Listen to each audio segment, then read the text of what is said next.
In the badge, he is shown to be breastfeeding the children of the 90s.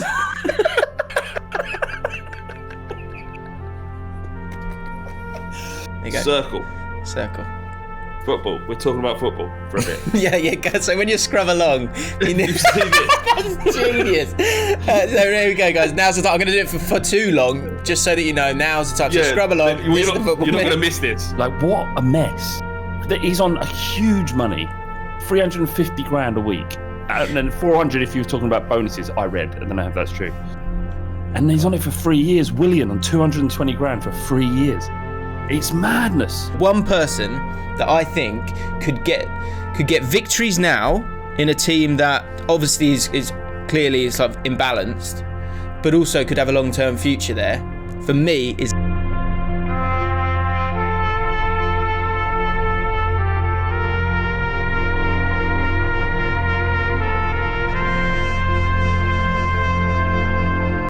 luck be a lady tonight. Right. Hello, everybody. Welcome back to the James and Flav for Now podcast. Let's get into it. We've got our slugs in the chat. Early doors. My moisturizer's not even calmed down. I've got a bit of a shine on. Flav's hair's getting longer by the day, as is Spurs' title challenge. I would say longer, but it's continuing for longer. 4 weeks on the bounce so far. So there's a song in my head, Flav. Yeah. There's a song in my head. Luck be a lady tonight. Because I was thinking about you, like, getting ready for the big game against Liverpool. It feels like it's like a big, and I imagined like you getting dressed up in a sort of film montage with sort of fancy perfume, doing your lipstick, then doing the lipstick on the tissue because you're getting ready for the big game. Because it's like you're just in this new glamorous world where you're the actual title challengers. Luck be a lady tonight. Everyone, close your eyes. Pretend you're Flav. Flav's just like he's putting on his corset or whatever it is, like putting his Wonder Bra up, like. There's like puffs of smoke. It's quite steamy. He's looking in the mirror. Luck be a Spurs fan tonight. Luck be a Spurs fan tonight. That's you. That's you this week. You're giddy, aren't you? You're giddy, aren't you? I'm giddy for you. Yeah. Well, what do you want me to say to any of that? You're giddy. So. I'm not really, Jim. I'm saying I just want everyone to have the same montage of you wearing a lady's clothes with a lovely plump breast, getting yourself ready in the mirror for the big game of Spurs, to sit down for the big game between Spurs and Liverpool.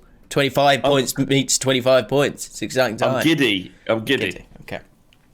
I'm giddy as well because the comments last week and the derby games were elite tier. They're probably some of the best we've ever seen before. And that's down to you, little slugs. That's down to our patrons who are here right now. Let's give some of the shout-outs to the people here right now.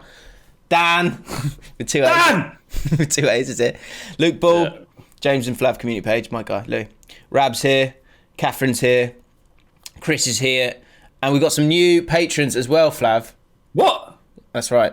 One, Finn. So there's a guy called Finn who... called us out, said another week where you haven't spoken about the commentary badges, and I said you haven't watched the whole podcast, have you? and so he was like, what did he say? And he went, you're right, and thus got guilted into becoming a patron. Congratulations, Finn, good decision. Dom Hayes has also become a patron. Thank you. Ryan W300, Hugh Morris, Skull Thuggery, and Ian Hattaway have joined the Legion. Do you know why, Flav? Because they understand it. And on that note, I would like to read out the first comment. A little bit of admin before we really get into the Spurs Liverpool chat, all the big games this weekend. We're going to have to talk about Arsenal again and so much more. We'll also talk about a wolf and two babies sucking off the teats of that wolf. So much to talk about. But first things first, Kyle Michelle.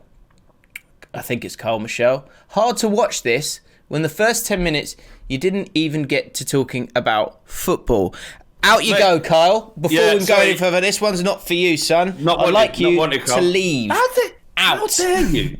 How dare you?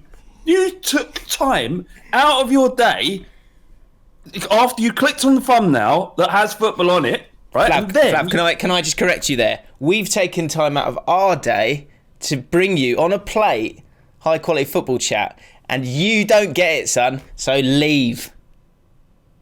Yeah, but I just want to take it a step further than that. You've taken time out of your day to you've made some sort of issue with the fact that you've clicked on a thumbnail that has footballers on it, a title that is about football, and then you expect us to talk about football? Who are you? What the fuck do you think you are, mate? Out. Please. Catherine agrees. Boo, we don't want you here.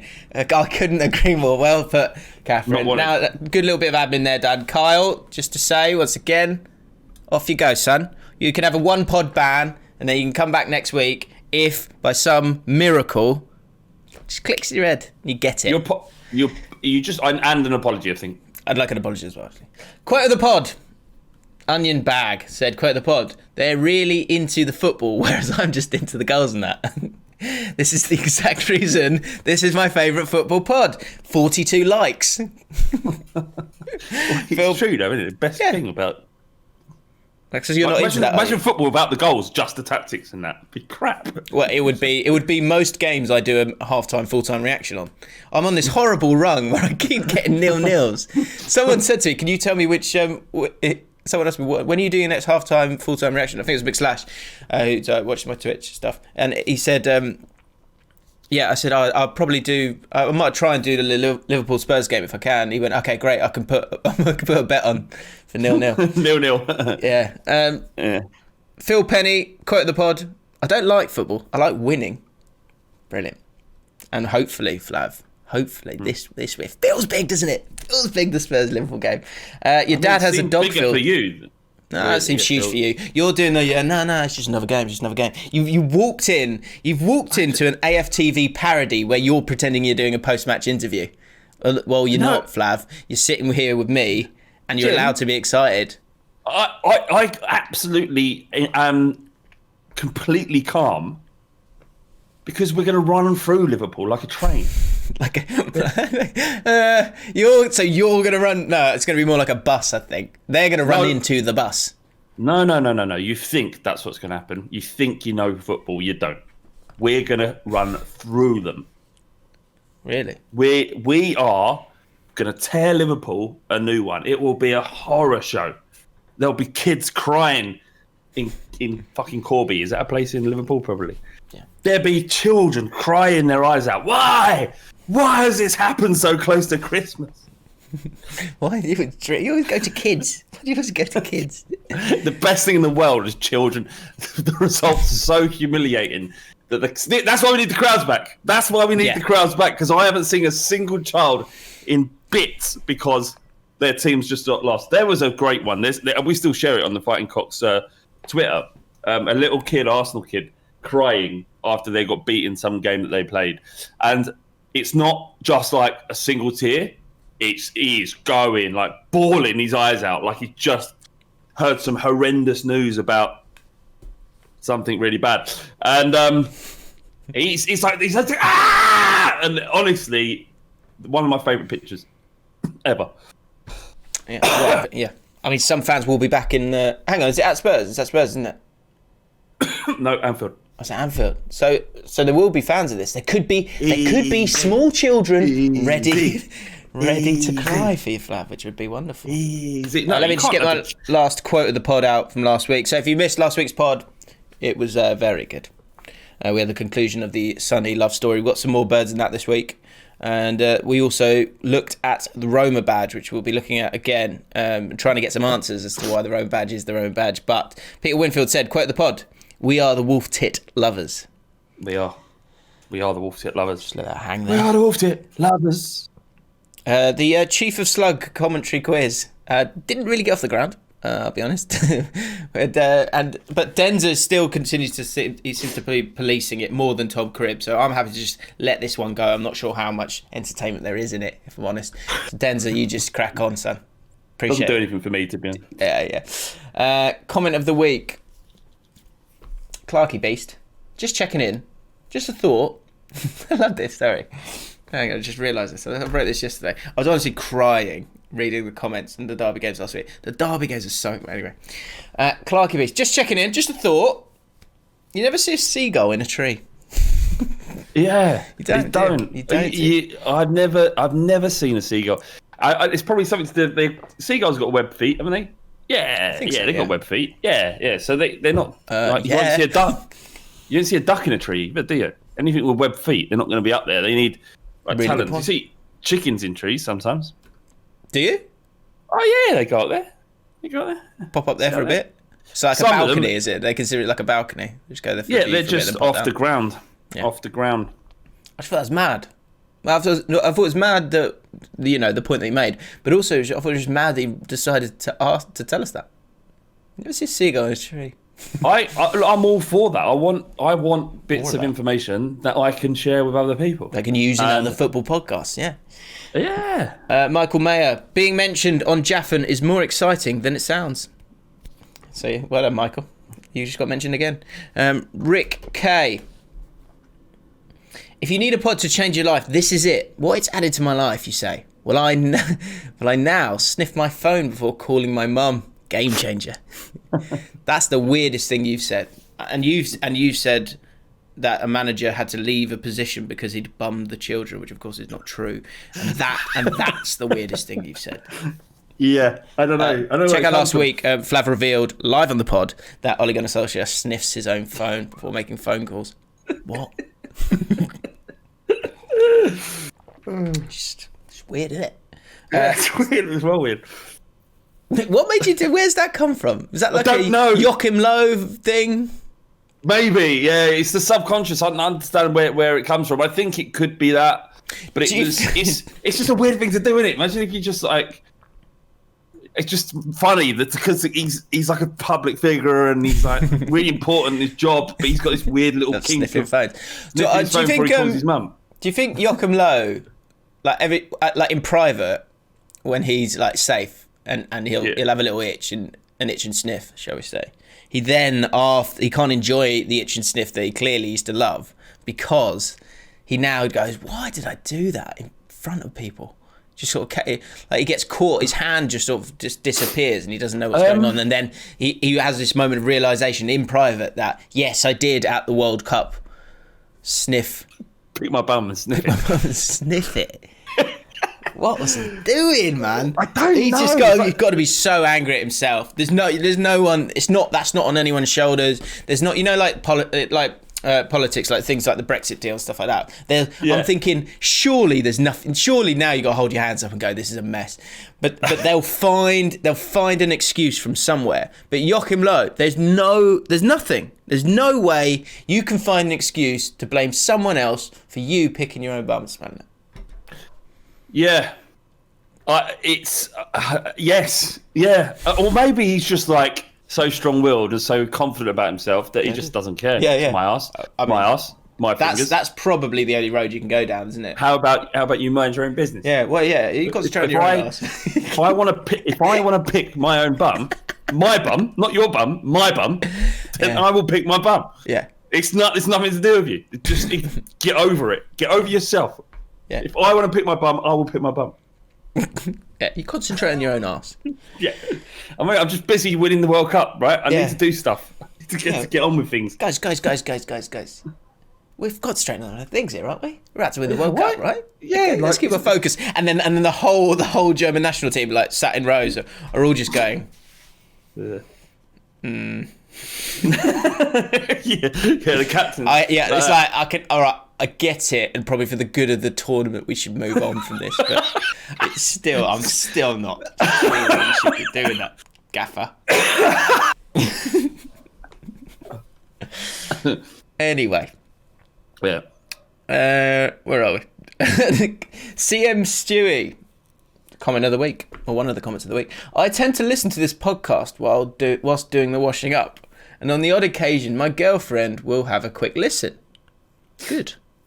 Today was the first time she has laughed at it. I think that's a compliment. It's the first time she's laughed at it when James was telling Flav not to be that guy. Flav, of course, is considering buying a snake at the moment.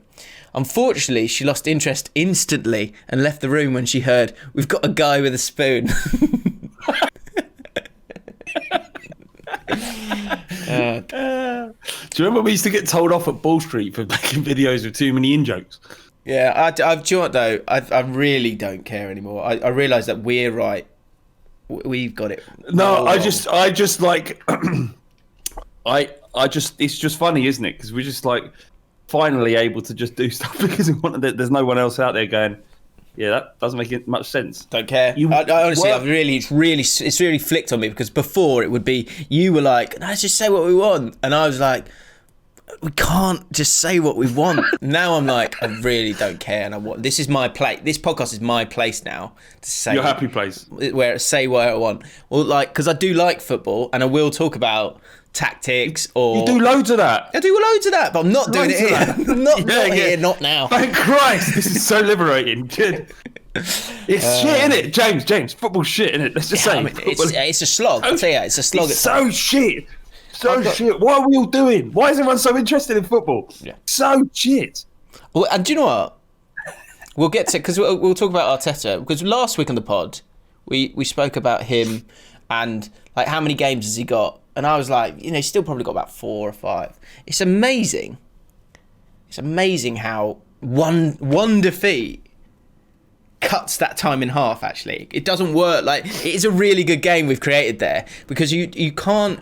You go, probably if I'm being reasonable today on a Tuesday, it is 5 games. But once you lose the really bad one, once you lose to Villa and Burnley, and Wolves, no offence to those teams, of course, then it just gets magnified, doesn't it? It's almost like the length is halved with every defeat, which makes no sense.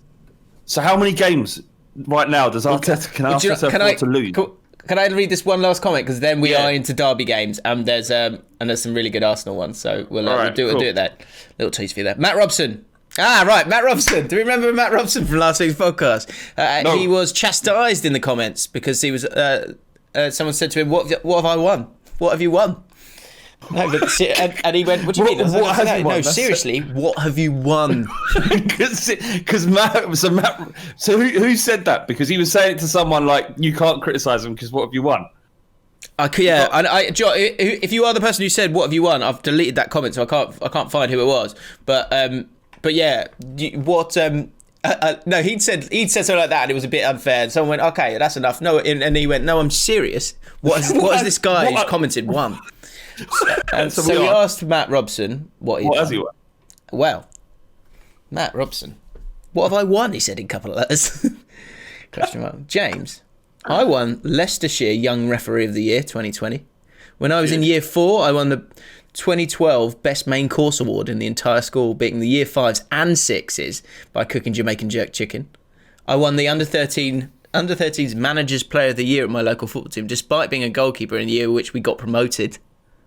I won the Year 8 South Leicestershire Schools Cup with my school with a 6-1 win against the favourites in the final. I won Star of the Month in Year 6 for being a good role model despite only joining the school late in Year 4. And in 2018, I won a competition to go and watch the FIFA E-World Cup finals in London, but didn't even go because my mum and dad were at work and I couldn't get a lift. So to recap, I've won titles in 2012, 14, 15, 16, 18 and 20. So maybe people should be so quick to assume that I'm not a serial winner. Well done, Matt. Very good, Matt. Amazing. So don't ever, you might want to call out other people in your personal life or in the comments themselves and ask them that simple question of what have you won? But not Matt Robson. Don't you dare ever say it to Matt Robson again. Mate, he is a successful individual. He's a serial winner. He really is. Serial winner. Right. We are doing this podcast. What have I won, though? Well, James. Well, I'll tell you what I won. I've won titles in 2012, 14. We could spin on that. They are titles. It's like QPR. We've won the championship. What have Spurs won? What have you won? You've won a title. Like QPR. Well, we have. We won it in 61. That's years ago. You live in the past. Right. Derby games. That's why we're doing this podcast early, because there are... Can I just ask a question quickly to interrupt? Let us know, because me and James have been having this argument for years. Literally years. He thinks winning the championship is a title. It's like a legal... Well, it is, isn't it? I say QPR won promotion by winning the league. He thinks it's a title like winning the Premier League is a title. There's only one champions. It's in not the though, isn't it? country. It's the Champions League one. No, It's Champions League. yeah, but it's not. Confused They're me not now. real. Promotion is the It's not prize. real. Not What do you mean it's no, not it's real? It's not So real. they're not actually there standing there lifting the trophy? Yeah, all of that stuff needs to stop. They should just win the game. Everyone shut up, and then Yeah. we'll see you in the Premier League next year. Yeah, no, Doesn't it be- that's a good shout. They shouldn't enjoy that moment. They should sort of almost be dismayed at the fact that they're now moving into the Premier League where they're just going to get thumped. Yeah, the only time... or have an all right season, turn off at the end, and then get pulverised the season after when you think oh god, I'm really actually at this table. Yeah. I think the only time that clubs getting promoted should be allowed to celebrate is if they survive the following season. If they don't get relegated, then you get the trophy. The trophy's on lease. That's quite good. Catherine agrees with me. What's Dan going says on with it's a Sheffield title. United? It's a title, but is it a title? What is going on with Sheffield? Well, let's get into that. Let's talk football. Yay! Right. Guys, if you've been skipping 10 seconds for the last 15 minutes, stop now. We're going to be talking about football for a bit. Yeah, what we should do in case people do skip, go into the camera, we both do this. There's like a visual clue when we start talking about football.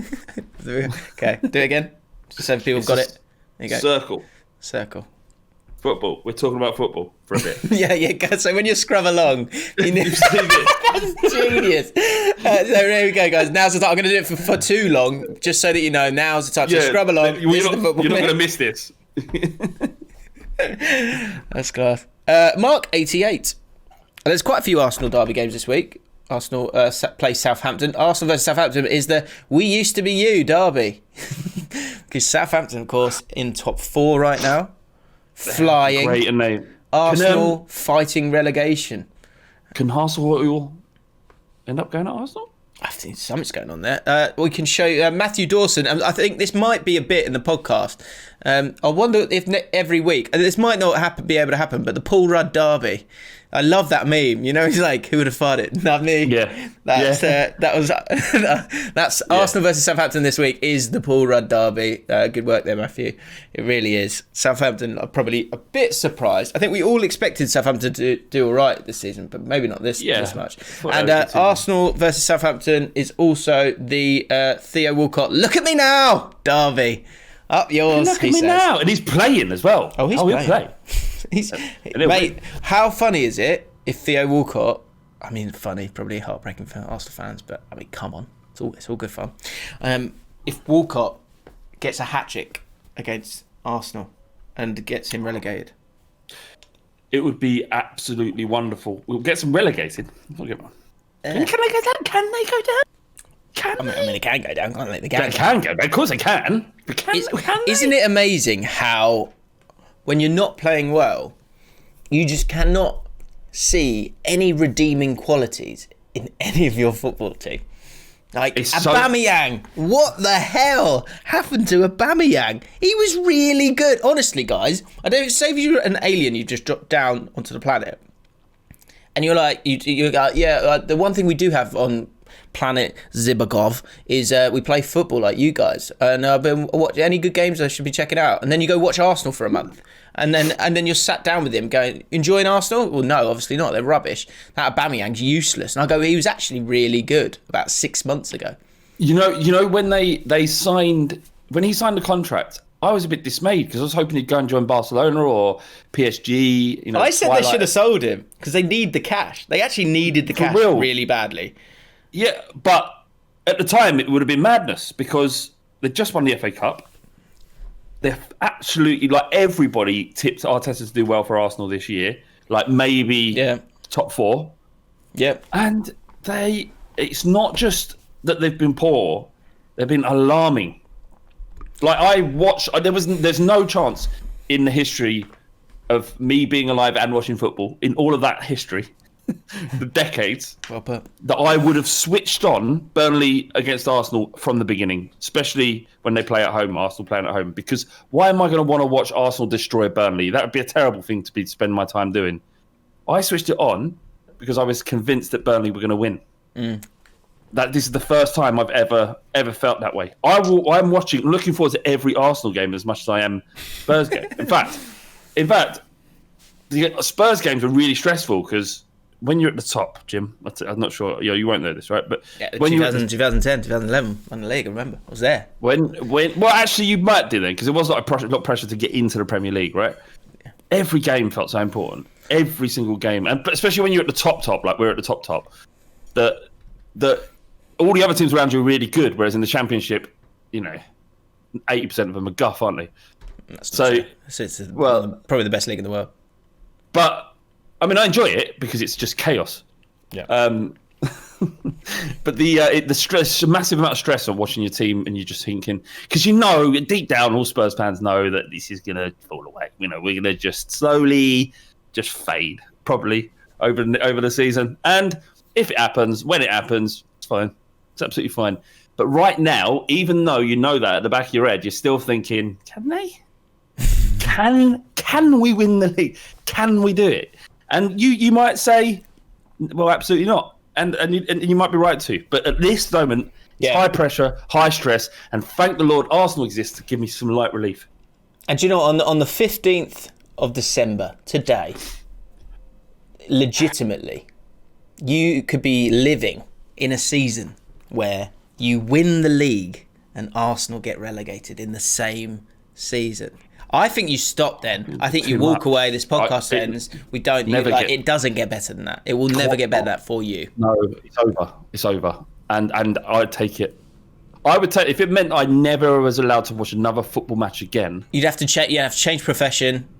You can't do the podcast anymore. But Arsenal are relegated and you win the league. That's pretty. That's 8-year-old, 9-year-old, 10-year-old Flav's dream, isn't it? Yeah. Probably won't happen though. They should be fine. Can it happen? Should be fine. Can it happen? The problem is with Arsenal as well is that like this. I don't think there's a worse game than Southampton right now for them, because you've got a team that struggles to create, lacks a little bit of mobility at times, in terms of certainly in the middle of midfield, although Xhaka's, he's suspended for this one, I think. And then they're playing against a team with confidence, hunger, hubris, and they're organised as well. It's the recipe for an absolute disaster. Do you think that they can even, like the players are even looking at Arteta with any confidence now? They're clearly not playing well. Did you see?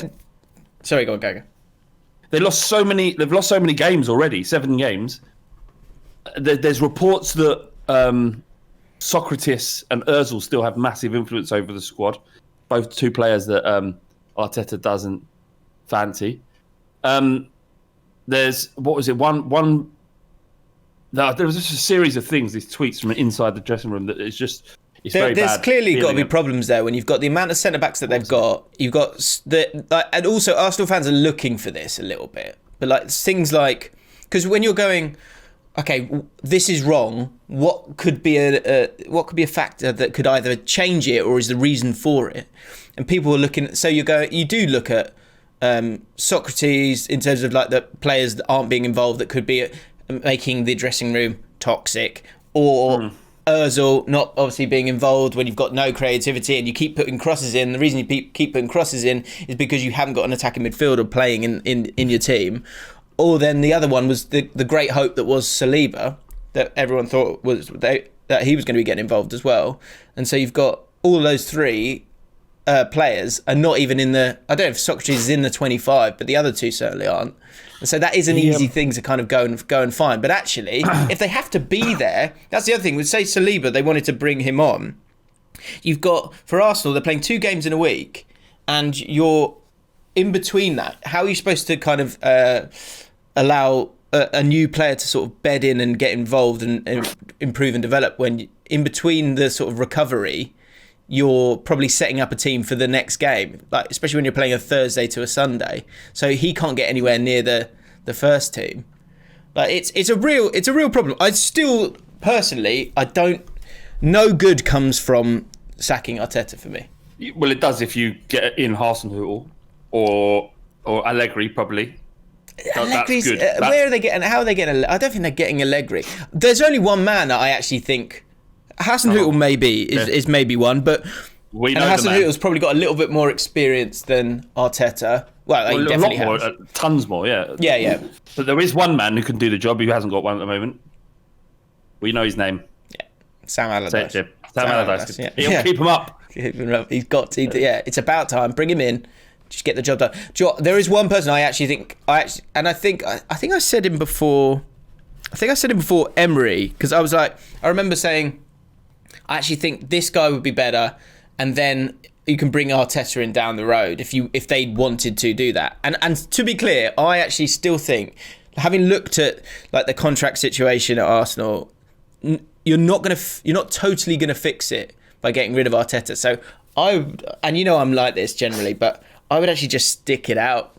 But the one person that I think could get victories now in a team that obviously is clearly sort of imbalanced, but also could have a long-term future there, for me, is Rafa Benitez. He's in China. I think you could get him. I think you can get it sorted out. I don't know what his wages would be like, but I think he would fix the club. He's got previous in keeping teams up. He's only 60. I think he'd be perfect for them, because I think he's actually got the sort of game management down a little bit better, and he knows he's not as much of a. I don't know if Arteta is a purist, but I presume he's a purist. He found one system that was working, and the problem for him now is you need to find a new way of winning, and I'm not sure he's got another plan in terms of finding that. Benitez might be able to find that. To be honest, like I say, I think it might be worth it, because you could allow him to have an average season. You finish 12th. Like, really, Arsenal probably shouldn't get relegated. Can't believe I'm saying Arsenal shouldn't be getting relegated, right? So you've got an opportunity, like they did with Lampard, and obviously it was a lot better. They had a better squad, but you can invest in a manager that you know cares about the club in a big way. So I would lean towards going, look, you can think like the AFTV stuff can happen. You can all shout at him, but we are investing in this guy, and we're gonna give him January to get in one player that could, move them forward. And again, look, they're not going to get anywhere this season. So, and they're not going to get relegated, surely. No. So I would stick with him. You're asking a lot of Arsenal fans. You're asking a lot. Arsenal fans, let us know. I just don't see what's fixed by it. What's fixed by getting rid of another bloke? He's an intelligent man. He's worked with very intelligent people that play the kind of football that Arsenal as a football club would love to be playing. The squad is in disarray in terms of the contract situation, and the only way that will be resolved is by the summer. So from point now to then, nothing's truly going to get that much better until you get rid of all of these players and really flush it out. The other issue they got is they've got no more backroom staff to sack, so they can't pay the compensation to get him out of the contract anyway, nor can they pay the compensation to what was that team he manages, the Dalian Professional, to get Rafa in or anyone else in. We didn't finish that conversation about Aubameyang. Sorry, go on. Like, how difficult? Like, what a mess. He's on a huge money, 350 grand a week, and then 400 if you're talking about bonuses. I read, I don't know if that's true. And he's on it for 3 years. Willian on 220 grand for 3 years. It's madness. But the problem isn't Arteta. The bigger problem is what's going on above him. And that won't be fixed. You've got to remember, all football fans got to remember, there is no sacking the board anymore. That isn't a thing. That cannot happen. Because there is sacking the board means that the members of a company or a football club have voting rights and they're stakeholders, and they can, if they're not happy with where the club's run, they can be removed. It's like what's happening to some degree in most of the clubs in Germany, but also with Barcelona, where they have an election. So if someone's not doing well, you can vote them out. In England, that isn't the case. They own the company, they own the football grounds, and you're a customer of it. So it doesn't matter how angry you are with the Kroenkes or Mike Ashley, there is nothing you can do to force them out. It'll be illegal to physically force them out. You'd be breaking the law. So I don't know how Arsenal get out of this unless someone comes in and buys them. But that is my point, is there is only one way out of it. And actually, what I'm learning is that once you do get to a certain age, you, as the club, you do need to be careful about those players that you have. And that is why that 1 year deal that Chelsea players would always have is absolute. I mean, not genius, but it's completely right. It's completely right, because if you said to Özil or Aubameyang or all these guys, like Willian being on that 3 year deal, you said if it's known that you only get that 1 year deal when you're over 30, you then play a little bit harder, but also it's not as much of a burden. And the same goes.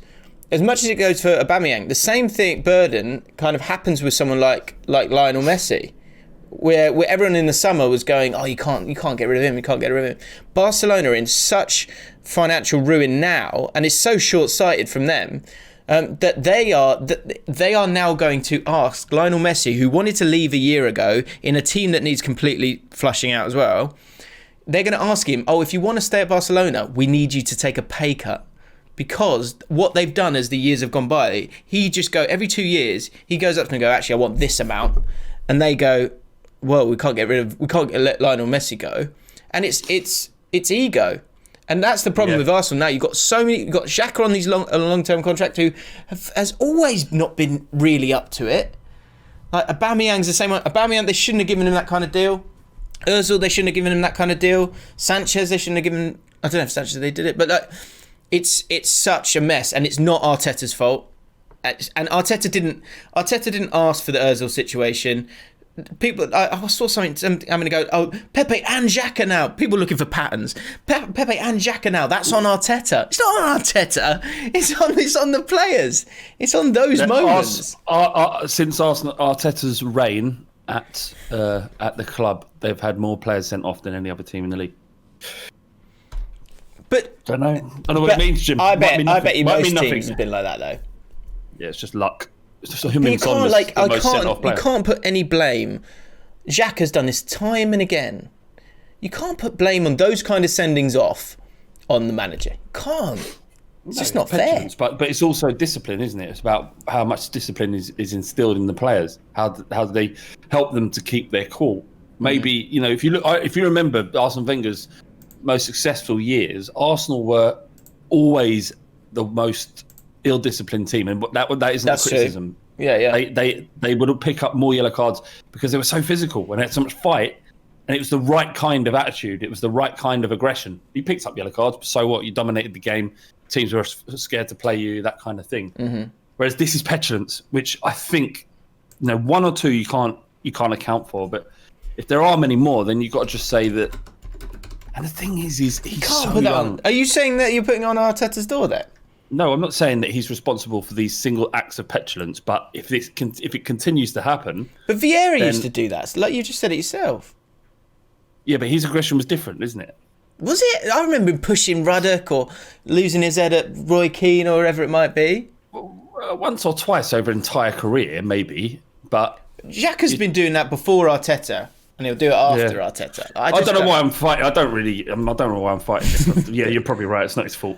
Arsenal's next few games, they take on the might of Southampton this weekend. Then Everton. Then they've got Man City in the EFL Cup quarter-final. Then they've got Chelsea. Then they've got Brighton. Not easy. It's really not easy. It's really, really not easy. And Brighton, actually, that's sort of become a bit of a derby game. A little bit, hasn't it? Just because of the Maupay thing, yeah. So I think we said this a little while ago. We said Maupay could. It's horrible, right? Oh my god, this is horrible. Arteta's got to look at this fixture list and be like, oh come on, because he's got. So say he gets past Southampton, right, and then he's like, okay, are we out of the woods yet? In terms of like poetic narrative of it all, he could get fired by his old club Everton, his old club Man City, Chelsea, who are just like, obviously Chelsea and Arsenal, It could put him in the dirt. Or Neil Maupay. It's not good, is it? It's not great. But that's it'll be interesting. What scoreline in the Arsenal-Southampton game does it need to be for him to get sacked? I keep looking at that game and I keep thinking 3-0 Southampton.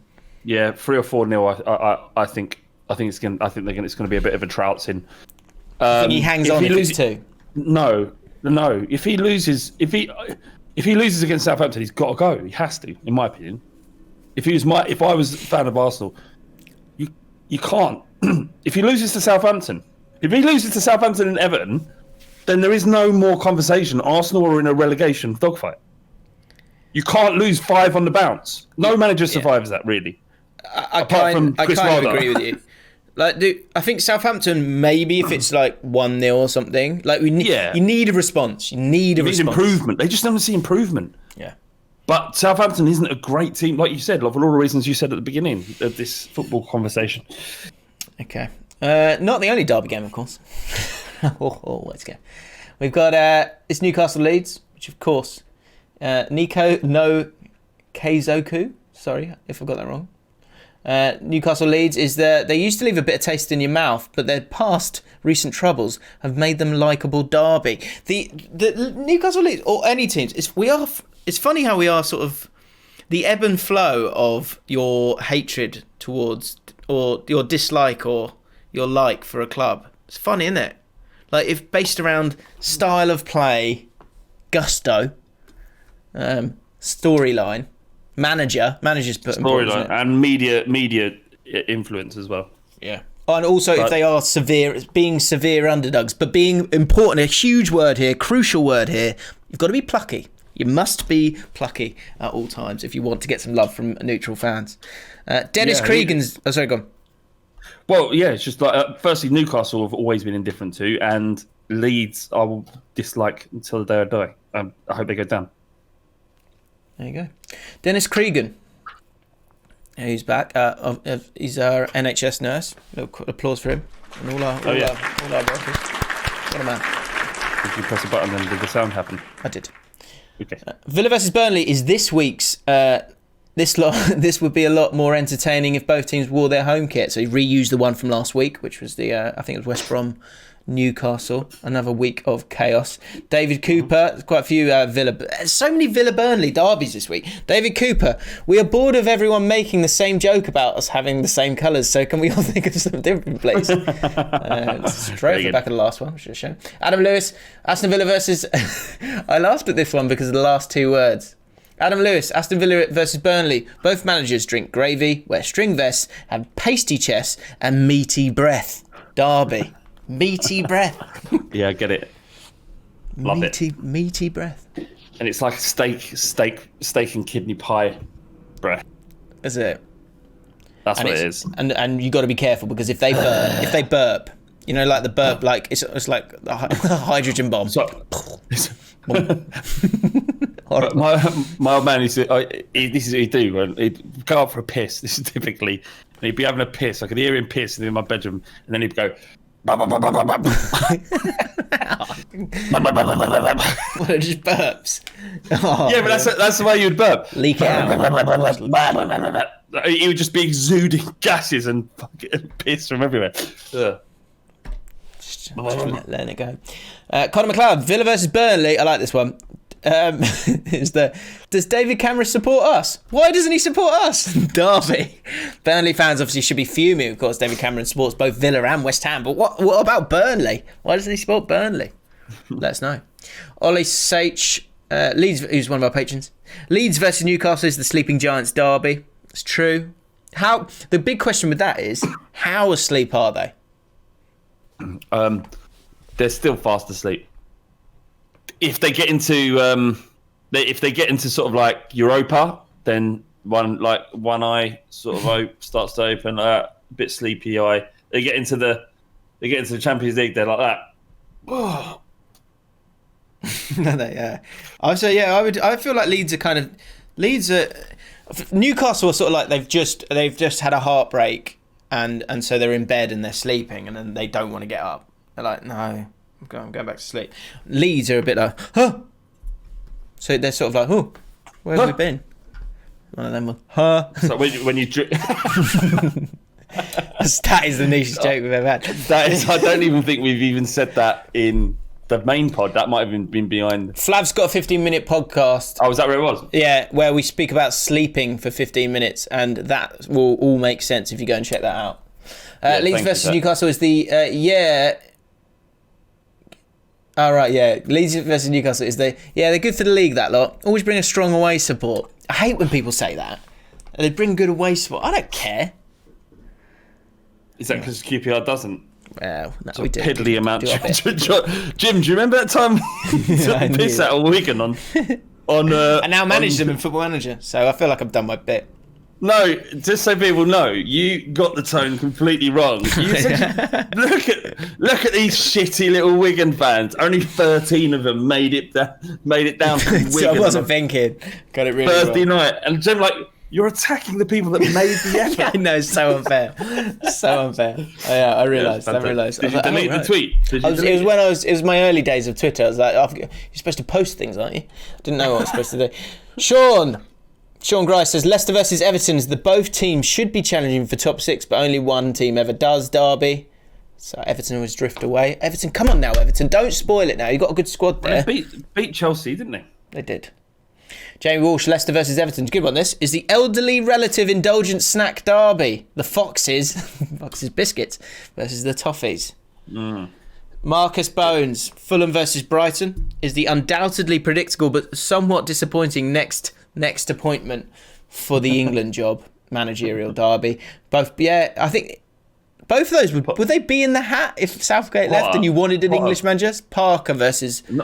Not for me, but Potter would probably be in the hat, yeah. Potter is the hipster choice, isn't he? Really, his flavour of the month. Yeah, his name's Graham Potter, though. Doesn't matter. He could win the Champions League. I'd never respect him. Tough enough. Shame. That feels... You can't be a top manager and be called Graham. Graham Taylor. George Graham. Yeah. Yeah. Stick around, guys. Fulham versus Brighton. Sky... I like this one. This is good. It's from Tom Hersid.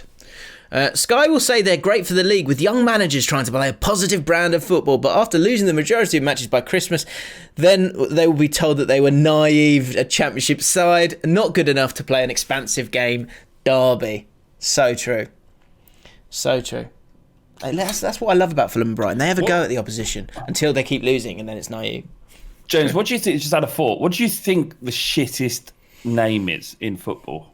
And it has to be a first name. Has to be a first name. That sounds like a bit. I'd like people to leave some comments below to whose name is the worst, and you've got to list at least 5 players with that name. So you could say Gary. You've got Gary Doherty. Yeah, Gary Charles. Gary Teasdale. Was he? We had a player called Doodoo. We had in the same team. We had a player called Shitu and Doodoo. That's wonderful. And he was 5'5", and I remember sitting there with an Irish guy sat next to me who wouldn't shut up and quite liked Doodoo, who was a sort of what was he like? He's like a little 5'5" attacking midfielder, maybe shorter than that. And the Irish fan next to me just kept shouting, "Give it to the midget! Give it to the midget!" You're not allowed to say midget anymore. I know, that's what I said to him. I got in trouble the other day. He said I wasn't talking about you. I was like, well, it's a little person. Is that true? Is that the correct phrasing now? But it wouldn't be funny if you said, "Give it to the little person." Yeah, exactly. Like, good do.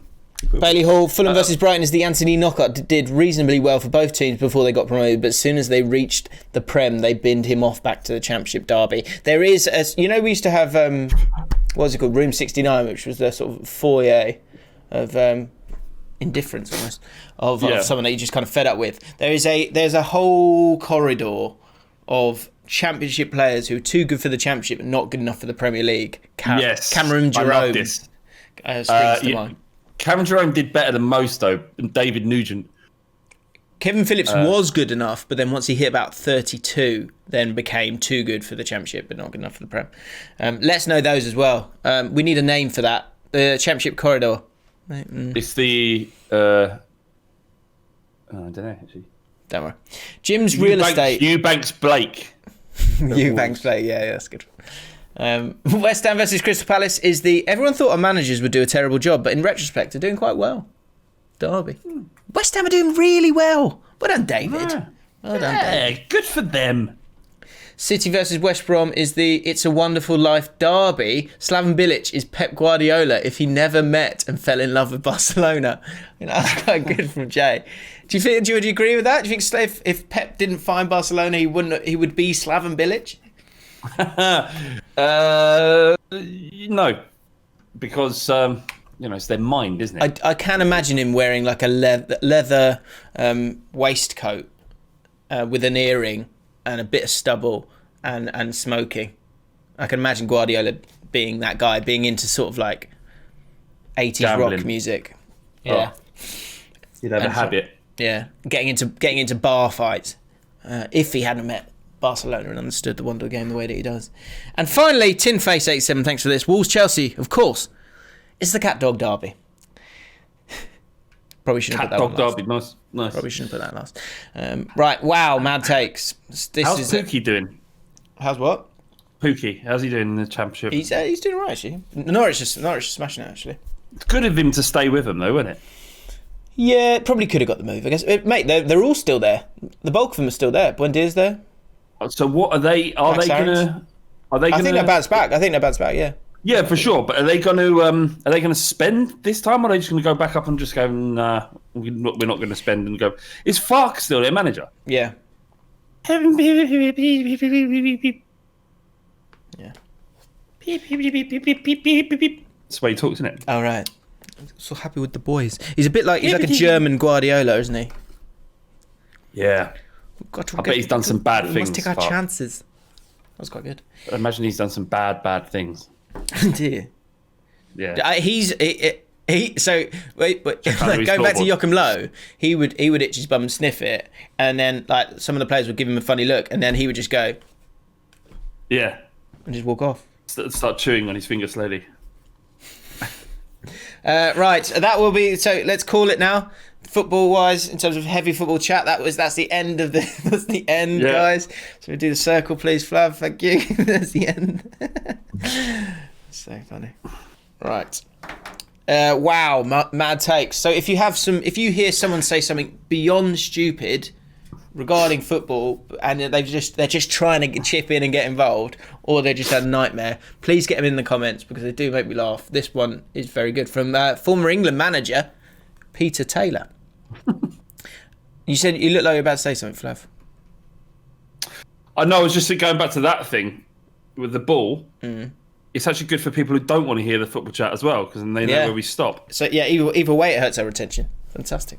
Yeah. Make sure you subscribe and whatever. Just checking in. Mad take. My mate once said, I love the idea of this. I love the idea that he was just like, he's just trying to get him. He's just sort of bit. I want to. No. I know football. I can say something. My mate once said Harry Kane is the David Beckham of football. I honestly don't know what he meant. I don't know what you meant either. It's a good mad take because that grows. That's what you want. You kind of want to go, okay, yep, Harry Kane, David Beckham, got it. He's Harry Kane is the David Beckham of football. Is Harry Kane better than David Beckham ever was? They're different players. Is he better? Does Harry Kane don't know. Yeah. I think I'm going to dive into Flav's head again there because I imagine you're probably about to say who would cost more in their prime, but the problem you've got with that is that David Beckham is far more marketable than good old Harry. That's why are you saying that? Because David Beckham's gorgeous and very brandable, and we know that he made a lot of money for the clubs that he played for and sells a lot of shirts. So. Right. Okay. Speaking of which, man compliments. We were sort of exploring this as the weeks go on. What kind of compliments can you get away with for there? Someone, I don't think I put it in there, but someone said a good one is looking sharp. Looking sharp. Quite nice. Yeah, that's all right. That's looking sharp. Yeah. Rory, just checking in. Not that one. When James got me work experience at Ball Street. What? Brackets. Thanks again, by the way. I work in sponsorships now. Rory, I'm really sorry, but I can't. I'm sure if I saw your face, I would remember you. But we had a lot of people with work experience. I think you'll be just making it up. I don't think we did that because I don't remember a Rory at all. Oh, interesting. Let's see a picture of you. Let's see a picture of you with a spoon, Rory. Yes, please. And then send... yeah. Can you tweet that to me? So because there's probably more than one Rory out there. Just checking in. When James got me work experience at Bull Street. Thanks again, by the way. I work in sponsorships now. Everyone was saying how slick Rory Jennings looked for the company Christmas do. I met him and was loving his fit, so complimented him with, "Wow, you do look sharp." Created weird vibes for the rest of the week. Normalised compliments. I don't remember you, bro. I'm ashamed by that because I'm pretty good at remembering. You were probably quite good then because we actually remember the bad ones. Yes, that's probably it. You probably actually. I do. I think I do. We had. When James came in, he really got in loads of work experience people. Give a lot of them a chance. Two chances. Where he was like, "Why have you done this again, Jim?" What was mad with the work experience people that we were getting? They were on text or whatever email. They were so confident, and then they would come in and they'd be either petrified or just slow. It's hard though, isn't it? Because you're not all of them. Some are brilliant. You're finding your way. You're finding your way in, aren't you? You're not. And remember, look, they've seen us on YouTube. Yeah, we're famous, aren't we? That's the big thing. Deal for them. Yeah. Big deal for them. That's a huge moment for them. No, you're right. You're right. It's massive for them. It's massive. And like, what, they're supposed to just get on with their work with us in the room? Yeah, because they're in there going, that's James Allcott. That's Flav. Yeah. What the fuck? I used to go, I know. I know. Do you remember the one? This is one. You know, we'll tell this story, then we'll move on. There's a kid came in. I did a work experience interview with him, and I was like, "Oh, I don't know. I'm not sure if this is going to work." Anyway, I introduced him to the lads in the office. What's around? He goes over to Sam Peoples. Sam Peoples goes, "Wow, a thumb ring. Not many people can pull that off." Someone he just met. Poor lad. We literally never saw the kid again. I think that person. Was it him? I feel like that person is actually now a bigger YouTuber. Like that's his thing. What? Really? I might be wrong. Show me. I might be wrong. Show me after. Okay. But we all called out Sam for that. We were like, "Come on, mate, give him a break." He's like, "What? I didn't mean it like that. It was a compliment. Not many people can pull off a thumb ring." Brutal. The worst one I had was, and I won't name names, but I asked someone just wouldn't they wouldn't be proactive. That's the thing, right? And it's like, oh, if you're there, ask people like, what can I do? How can I help? How can I get involved? Great. Yeah. That's why you're there. Get involved, right? I remember saying to someone, could you move all the footage from this drive onto this other drive? And they just looked at me. And I went, can you do it now? And he went, oh, right. Because he was swamped. Just sat there. Anyway. It's free labour, isn't it? It's free labour. So you can't be It's just like you go, hello, and they stare at you. Yeah, just like, come on. You don't want to shake hello. Them. Say hello back. Come on, let's go. Let's create a rapport which could get you a job down the line. Don't want it. They're not into it. Right. What? But they made such effort to come. Just sit there. Come on. Right. Anyway. Oh well. Roma badge explained. Right. Let's show you the badge first of all. Last week, and some people really enjoying it. Some people really somehow enjoying this bit. Of course, for those of you that aren't aware, here it is. Just before quickly, I just posted in our WhatsApp the one we got. So I just went, wow, thumb ring. And Sam Peterson, hope he's still rocking it now. And Adam Roseman pulled it up. Not many people can pull up a thumb ring. It's just, we're all standing there in shock. What have you done? Sorry, carry on. Roma badge. So, here is the Roma badge, Flav. You have two babies tucking into a wolf's boob. Teat. Yeah, wolf tits. We are the wolf tits lovers. We are wolf tits. So we wondered what on earth was going on here. Now, we haven't got time to Google the true story of this. So you guys got involved in the comments. Thank you very much for that. What is the true story? So, Craig Hughes, there's a few different stories knocking about according to the creation of the badge. So Craig Hughes said in 1927, two Wolves academy players, Wolverhampton Wanderers of course, players moved to Rome, starting their own football club. The club badge is the visual representation of the two clubs. The wolf represents Wolverhampton Wanderers, who helped nurture the two babies suckling at its teats, and the babies representing the academy players who founded AS Roma. So for those who don't know, that is possibly the story of the badge. I don't like it. Don't like it. Thomas Darlington, real story for the badge of... This is. I love everyone knows this is the real story. This is brilliant. I cried. Thomas, well done with this. I absolutely was crying laughing reading this. It just caught me unaware. Real story for the badge of Roma. The badge honours Rome's notorious history of the Colosseum and its brave gladiators. The image depicts the most successful and honoured gladiator of all time, Wolf.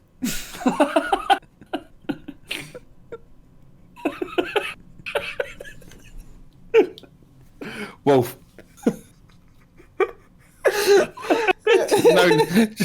known as Wolf. Just caught me. I was just like, okay, where's this go? Wolf. In the badge, he is shown to be breastfeeding the children of the 90s.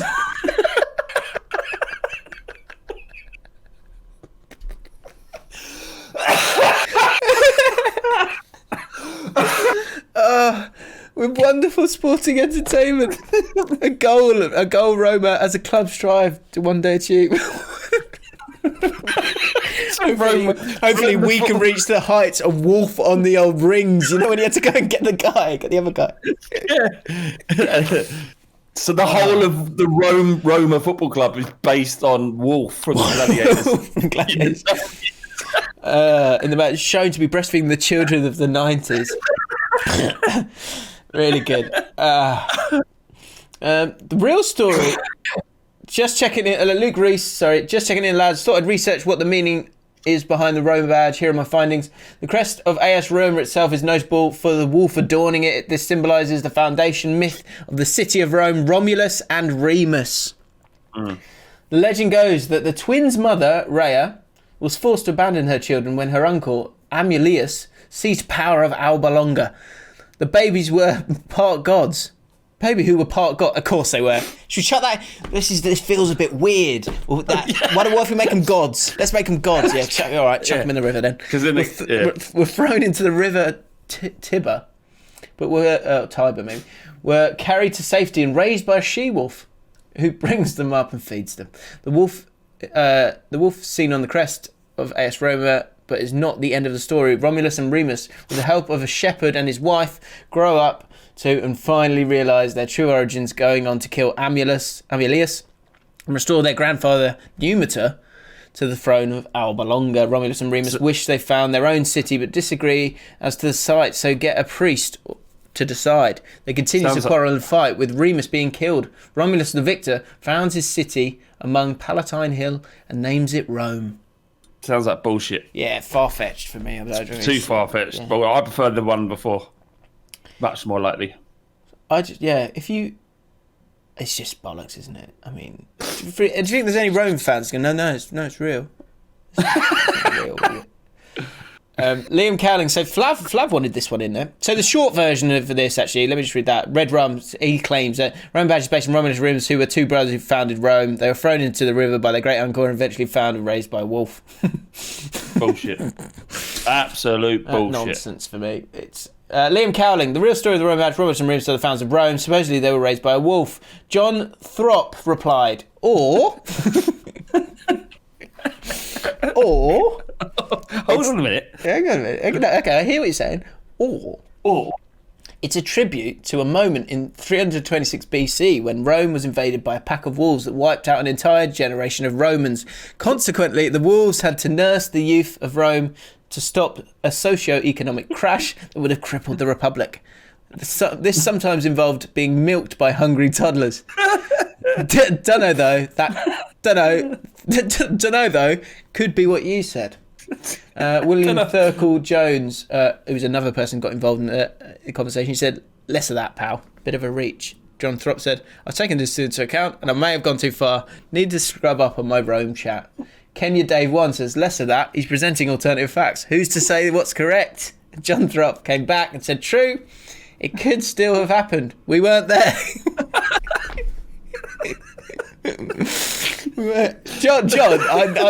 John's flip-flopping on this issue is insane. This is good. This is what people should be doing on the internet. Hold on a minute, I might be wrong. No one does that on the internet. We weren't there. Let's remember. The only thing he's certain about. It's probably taken about 15 minutes of his day. The only thing he is sure of is that we weren't there. Well, none of us were there, were we? Yeah. Mr. Nathan, Mr. Roma badge. The wolf represents the Empire of Rome, and the children represent the Rome feeding and the teats of the Empire. I heard this on the Russell Brand podcast. Bullshit. Yeah, not buying it. Not buying that. Right. So that is the Rome badge there for you. So there's only one. We got to the bottom of it. Yeah, it was. It's inspired by Wolf the Gladiator. So for next week, we've got James Allen said this. Club badges. For some reason, my club, Sheffield Wednesday, decided to get rid of the iconic owl on its badge for a cartoon owl in which its eyes look like it smoked too much of the devil's lettuce. Let me know if you agree. Or we can look at Adam Beatty, who's talking about... Sorry, go on.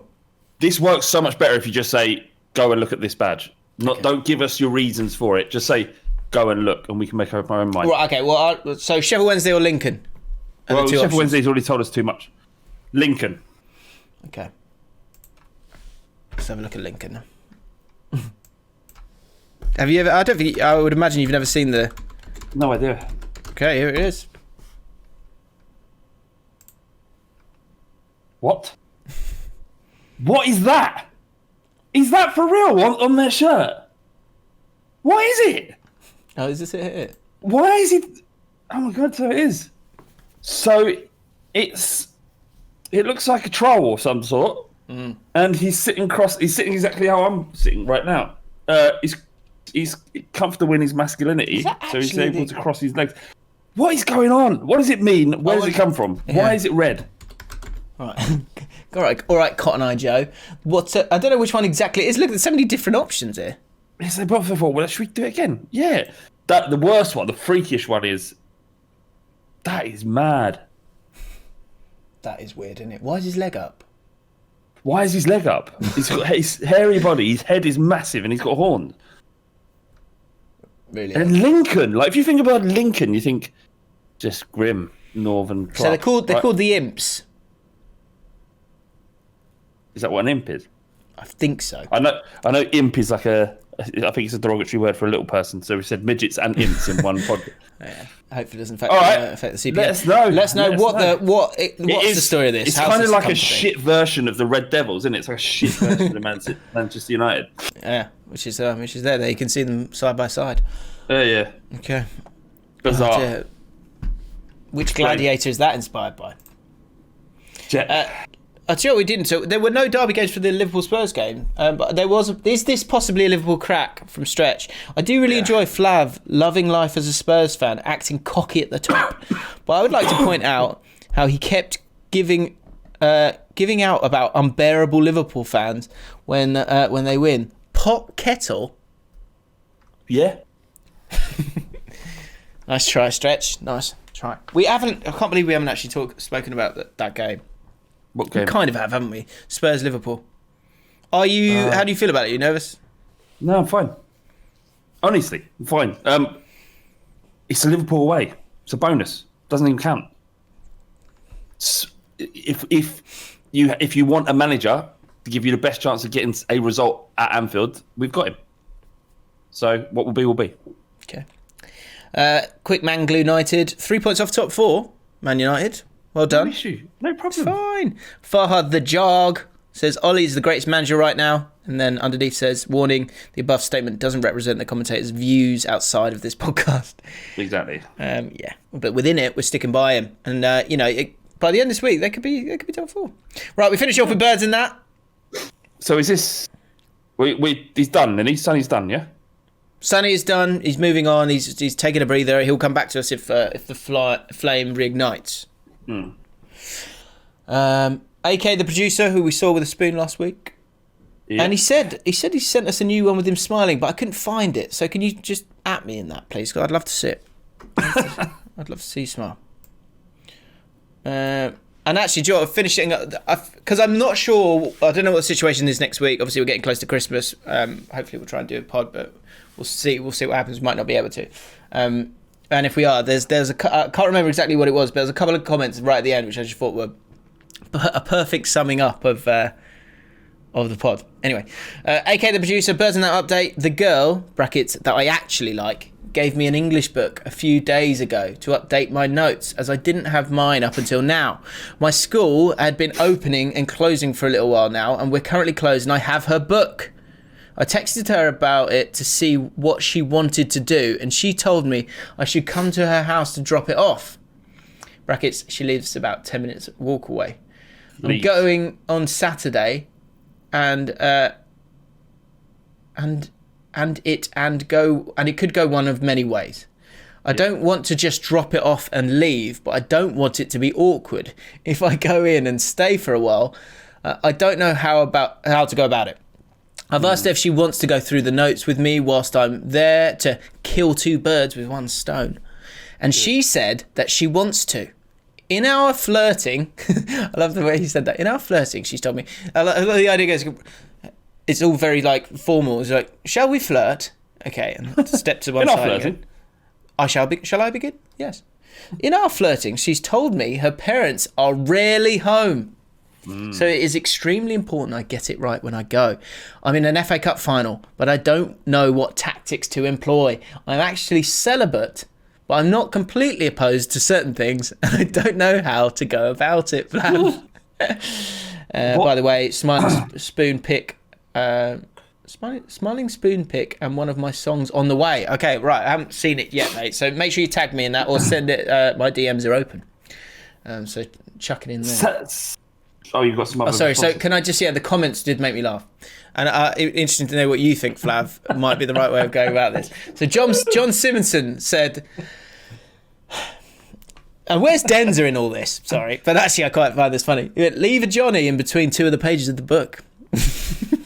Make sure they're pages that you'll definitely come to as you're taking your notes. She'll either get the message or she'll get a restraining order. Either way, it's quality entertainment for next week's Birds and That. Thumbs up. Don't do that. Louis, James and Flav community page said, less of that. Birds and That isn't about entertainment. It's about guiding little slugs. John Simonson, some slugs are past guiding, I'm afraid. Louis then came back. No slug is past guiding. Some just need more guiding than others. And then John said, you can lead a slug to water. What is going on? Dear me. You don't have to do anything. You're overthinking this. Yeah. And I'm more interested by a choice of what I'm celibate, which means celibate means you're making the choice not to have sex. You're abstaining. Or you just is it that, or is it just you don't have sex? I think it might just be sex. I know someone who was a lady, a lady who was like she didn't want to have sex before marriage, but she didn't mind doing other things. Right. Celibate means you're consciously making a choice not to have it. Loophole. Is it? Oh dear. Mate, I would go be yourself, mate. I actually think there's been a lovely little redemption arc here with your comments, and you seem like a lovely egg. So yes, yeah. Just go be you, mate. I don't think you need fair play, AK. Yeah, I don't think you got this. You don't have to do it. You don't force anything. Don't go in there and think make it like that's what it happened. It will happen if it's supposed to happen. Yes, and if you if you feel comfortable and you want to give her a little smooch, get involved. Well, yeah, make sure you're kind of aware. I wouldn't mind referring to our queen of the patrons. Catherine, if you've got any advice on this.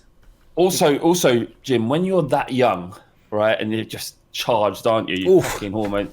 It's the greatest because you can feel the electricity. The energy. You can feel it, and you'll know. That's all I can say. Yeah. And except one time, there was this girl that I was in love with when I was in my teenage years. She was a lesbian. I knew she was, and I just thought maybe I had a chance, but I never did because she was a lesbian. It was unrequited. She was wonderful. Andrea, her name was. Great name. It's a really nice name. Okay. And then found out she did actually end up going with men eventually. Now, quite bitter about that. Yeah. Let it go. So we have options now. Okay. Now I've got those final 2 comments that I want to finish on. So we'll always say our goodbyes and then we'll finish on those 2 comments because I think they are very, very lovely. One's lovely and one's different. But we do also have a birds in that I haven't even read yet because it is a sizable paragraph. But I read the first sentence and the sign off, and the sign off made me laugh. So I've got it there. We could save it for next week if we feel like we need to get out of here, Flav, or I can read it. What would you like to do? Do you have 10 minutes? I've got 10 minutes at most. Okay. I'm doing an interview for the Quip. Are you really? Yeah, at 11:30. About Heung-min Son. Tell them about the pod. Tell them about the pod. Okay. I'm sure they'll love that. Yeah. Right, Ashley Fisher, Birds and That. Last time I commented was about how I joined James in sleeping on my front, but thought it is time to head back in. My parents have recently bought a caravan, meaning I have had a free house most weekends. I had this girl stay over for 3 weekends straight and had a lovely old time. I had a couple of exams in a week, so I said I will be busy next weekend revising. She said she was disappointed at not being able to see me. She said December was a busy month for her and she was unhappy that she might struggle to see me during this time. She had also told me she had talked about me to her friends, with them saying I sound great for her, alongside the fact that normally she does not like to get too serious with people and it ends before it gets to that stage. However, she thinks I will be the one doing it to her this time. Yeah. In the past, I normally get too involved too early, but I am trying to do that less and see more girls by just going with the flow.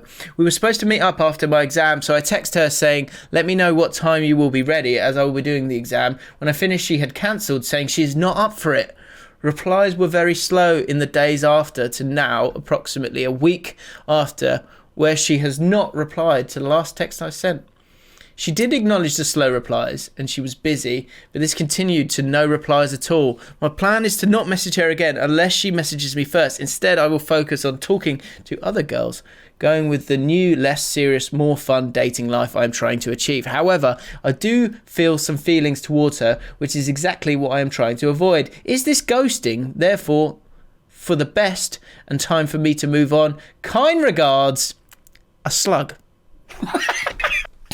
You don't even need us to answer this question. You know the answer. You've already said it in your reply. Do not text her back. Yeah. She's getting to the point where she's not going to text you ever again. And it's the same thing with Sunny last week, is that ultimately by seeing you with other girls, she'd be more, it plants in your head what you are and what she's potentially missing. And if at that point she still doesn't contact you, then it was never going to be. Couldn't agree more. Catherine's very clear in the comments here. She says she is ghosting you. Just go in and be yourself. Don't force it. I think that was for AK, the producer. Mate, I think you seem very switched on. And although sometimes the head needs to lead the heart, and I think on this occasion you're amazing, mate. You're a slug. You know? So look at you. You're a bloody slug. What's she won? What's she won? She won. This is the perfect example for that. What has she won? She's not won you. She's actually losing you. So that's her bad. Exactly. If she doesn't get it, leave. And you know, get out. Out. Do you know what? You've won today. Yeah. Congratulations. You've won. You've won our respect and our love. So that's what you've won. That's what you want. Yeah, exactly. What she wants. And you've won a clear head. You know what you need to do now. That's it. Enjoy Christmas. And the minute once again. So quickly you meet someone and go, oh, she's cool, and you will never think about her again. Or you might do a little bit. They should. Can I just make something really clear, right? The person that you will end up with will like you. Yeah. Now, take that in, right? The person that you will end up with who will make you so happy, who, when you've had a tough day and you just need to fall into their arms and they will catch you, they really like you. They like you. So that's such a great point. If they're not getting it, it's not going to work out anyway. So don't lower your levels for someone that doesn't get it. Yeah. Okay. If you don't get it, it's fine. All right. Flav, do you want to say goodbye? Because I'd like to finish on these two comments this week. And goodbye. Well, just in case, Flav, this might be the last one before Christmas, in case something happens. Merry Christmas. Have a good Christmas. Merry Christmas. It's all about giving, not receiving. Don't put your grandparents at risk. Get a vaccine. Go forth, be merry. Is that right? Yeah. Thanks for being with us over this last year. This is like mine and James's life is pretty good, right? But the time we spend with each other and with you, that's the best bit of the week for us. We love doing this. And it nearly, there could be a world where this didn't happen, but it did. It did happen. And Merry Christmas. Yeah, is that right? That's really good. Okay, last two comments. Well, it's kind of in that vein, really, because I knew we'd get you there. All right, STMAJ. This will be the last two comments. So actually, patrons as well. Thank you for supporting us, by the way. Thanks for being with us today. And we'll do a mailbag on Friday. It's pretty much probably going to be our Christmas do. Our mailbag on Friday. So make sure you join us. And if you want to become a patron, then feel free. If not, enjoy your Christmas. STMAG. Just checking in, lads. Been a little while since I've left a comment, but I've never stopped watching. Just wanted to say that this year, I am sure, has led to big changes for us all. Personally, I realise my soul-sucking corporate job is no longer for me and have been working to set up my own business. To do this, I have starved myself of all the things I used to turn to numb my dissatisfaction when I was not selling my time for money, brackets TV, Xbox, YouTube vids, so that I could spend this time working on my dream.